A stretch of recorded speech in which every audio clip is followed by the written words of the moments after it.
Tears of the Kingdom is not getting DLC. Game director Eiji Aonuma said exactly that in an interview with Famitsu back in 2023. And I think that is understandable, to be honest. The game is already packed with content to begin with, and of course a revisit in its own right following Breath of the Wild. So I can fully imagine the Zelda team are eager to move on to something new for the first time in 10 years. But what if they didn't? What if Tears of the Kingdom would get DLC? Its own expansion pass? What would it include? I thought it'd be fun to discuss and speculate about that. So that's exactly what I'm gonna do. Beginning with what's probably the most obvious thing to be added via DLC, Master Mode. Not everything from Breath of the Wild's expansion pass survived the transition to Tears of the Kingdom. But if you had asked me beforehand, I would have considered it very likely that Master Mode would be one to stick around. It feels like such an easy addition that's relatively simple to bring over, similar to Hero's Path mode, but for some reason it wasn't meant to be. While I'm not too proud to admit I am not enough of a gamer to handle Master Mode, I do understand people's frustration with it being excluded. It feels a tad unnecessary. While stuff like golden enemies may have been a little more tricky to bring over, now that enemies drop materials to fuse with, but stuff like no health regeneration and Link being able to be one-shot feel like relatively easy additions. At least it seems like Nintendo, or at least Grezzo, agrees, seeing as Echoes of Wisdom now includes Hero Mode right out of the box. But alright, wanting a Master Mode is hardly an idea you could build an entire DLC around, so I suggest we start looking at some bigger plans. What is this version of Hyrule that we have now explored twice and comes with both islands in the sky and the depths underneath still missing? One thing that immediately came to mind for me that I was kinda hoping would be included in Tears of the Kingdom was a larger city. With the people of Hyrule rebuilding, I don't think it would have been entirely out of the question to see a settlement that had grown a tad larger than the still relatively small villages we encounter in the final game. I'm not saying it has to be absolutely massive or anything, but an area that truly felt urban, kinda like we've had before in Twilight Princess with Hyrule Castletown, would have been a nice addition or change of pace in my opinion. How exactly you can work it into the story currently is a bit more tricky, admittedly. You'd almost have to think of time travel or skipping in order to make it work, but if the desire was truly there would be ways to figure it out, I think. While both Tears of the Kingdom and Breath of the Wild of course have plenty of villages and settlements, they all feel a little too small time to really scratch that urban itch for me. So that's one of the few places where I think building on to what the games already did is still possible. But like I said, you'll need a good explanation for why there's suddenly a big city for us to visit, and one possible way to do that is another idea I think could work very well for Tears of the Kingdom specifically. Post-game content. So far, Zelda has never had true post-game content. Breath of the Wild's DLC is also all stuff you're meant to do during your playthrough, not after it, and from a certain perspective that makes sense. After all, if having finished the game is a prerequisite to being interested in a DLC, that might very well hurt sales numbers. On the other hand though, I think Tears of the Kingdom would be the perfect opportunity for post-game content to be introduced in the Zelda series. This is one of the few times in the series where the ending is pretty overwhelmingly positive, yet also keeps the status quo.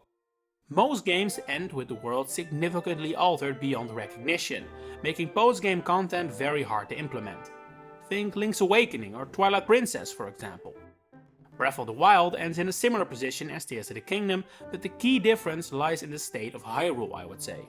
In Breath of the Wild, the rebuild has to start following the defeat of Calamity Ganon, meaning a relatively big change in status quo regardless, but in Tears of the Kingdom, this rebuild has already been set into motion.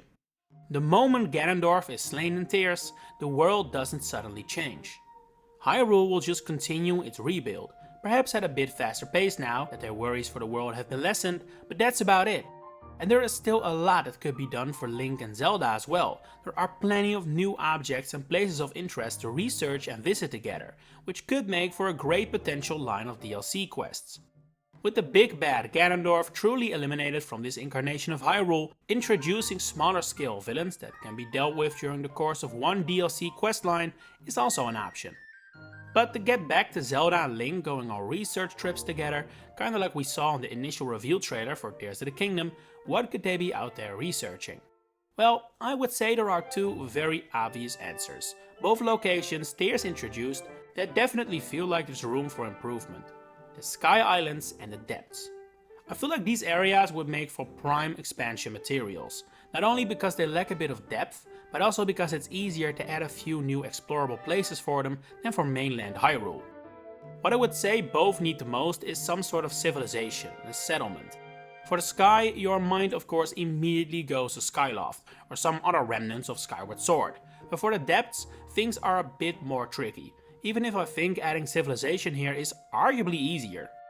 There are already plenty of enormous human constructs in the Depths after all, with the mines and the statues, and I could much more easily see some sort of creatures living here hidden deep underground than on one of the few Sky Islands. That said, I would say there is still more depth to be added to the existing civilizations of Hyrule as well. While we know a lot more about the current Gorons, Rito, Gerudo and Zora, I can't help but feel we're missing a piece of the picture in regards to their ancestors. And while that was also the case for Breath of the Wild, the inclusion of the new, old sages that bestow their power upon the new generation, it feels a little more jarring. I mean, these are quite important characters to the story of this version of Hyrule, and we don't even know their names or what they look like underneath their masks. That feels like a missed opportunity to me, but also the perfect area for DLC to dive into, especially with the potentially added angle of someone like Zelda at Link's side, who I'm estimating has more interest in their historical significance than Link. I would very much like to speculate about the sages here and what kind of things hypothetical DLC could do with them, but the fact of the matter is that so little is known about the sages that even theory crafting something for them is basically impossible. They're in dire need of some characterization. DLC would have been the perfect place for that to happen. And finally, probably the thing we almost want to see, the few faces prominently featured in Breath of the Wild but absent in Tears of the Kingdom. Whatever area would have been added, Cass should have been there. He was already prominently featured in the expansion pass once, he can do it again. I think a perfect addition to a more expanded Depths would have been a Guardian or two. I still find it mind-boggling that arguably the most iconic enemy of Breath of the Wild isn't in Tears of the Kingdom at all. A Guardian just feels like prime secret boss material, one final incredibly hard fight to end this incarnation of Hyrule. Of course, Monk Masked Kosha could also fulfill that role again, since he isn't in Tears of the Kingdom currently either, but he had his moment. I don't feel as pressing a desire to see him again. The same cannot be said for the Divine Beasts. They definitely feel like something the DLC could have addressed, potentially even revealing where they have gone in between the two games.